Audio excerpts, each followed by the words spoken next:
ভরা শ্রাবণ অথচ আকাশে শরতের সাদা মেঘ। চাতকের চাহনিতে পূর্ব বর্ধমানের চাষিরা চেয়ে রয়েছে আকাশের পানে এক ফোঁটা বৃষ্টির আশায়। ভরা বর্ষায় পর্যাপ্ত বৃষ্টি না হওয়ায় আমন চাষের সময় ক্রমশ পেরিয়ে যাচ্ছে, তাই উদ্বিগ্ন হয়ে পড়েছে চাষিরা। তাই ডিভিসির জল এখন শেষ ভরসা। অবশেষে ডিভিসি থেকে জল ছাড়ায় সামান্য হলেও আশার আলো দেখেছে চাষিরা।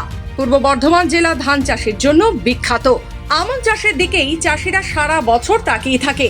সামান্য ছিটে ফোঁটা বৃষ্টি হলেও যা আমন চাষের জন্য দরকার ভারী বৃষ্টি, এমনটাই জানাচ্ছে চাষিরা। শ্রাবণ মাসের প্রথম সপ্তাহ পেরিয়ে গেছে। এই সময় আমন চাষের জন্য চাষিরা নাওয়া খাওয়া ভুলে চাষের কাজে বিভোর থাকে।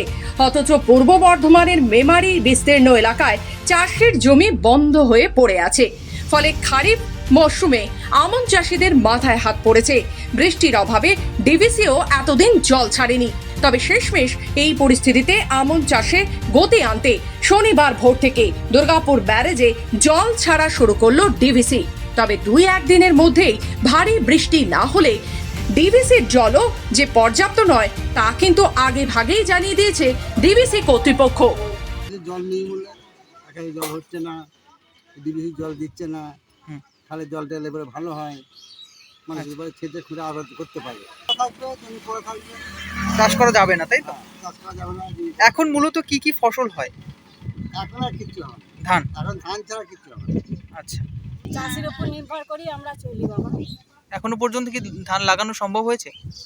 এই তো ধান লাগানো হচ্ছে এই মাত্র। তো জলের তো অভাব রয়েছে। হ্যাঁ, জলের অভাব আছে, বৃষ্টি হয়নি, আকাশে জলের অভাব। কি চাইছেন আপনারা? আমরা চাইছি আকাশে জল হলে ভালো হয়, আর কত ছিচে ছিচে বুঝবে, আকাশে তো জল হচ্ছে, যদি বৃষ্টি হচ্ছে না।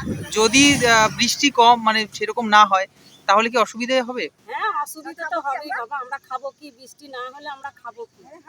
আমরা খেটে খাই, আমরা গরিব মানুষ,